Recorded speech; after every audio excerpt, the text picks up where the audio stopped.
darrere, és un exercici encara més interessant, no? Per veure què és el que fa un jurat. No? I la primera cosa que us diré és que, vaja, en aquest que he estat i en un parell més, no sé en els grans premis, però en aquests, es funciona amb moltíssima honestedat,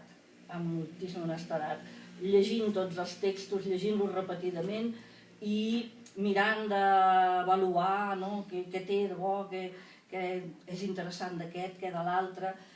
Amb tot i això acabes veient que sempre hi ha un punt de subjectivitat, perquè al jurat hi anem cadascú amb la nostra baleta, no? Amb el que hem viscut, amb el que hem llegit, amb el que ens agrada literàriament, i aleshores sí que hi va haver moments d'haver de, si no discutir, parlar molt de què ens interessava, què creiem millor d'aquell conte o d'aquell altre per establir un ordre, no? Per donar els premis, per establir l'ordre, tenint present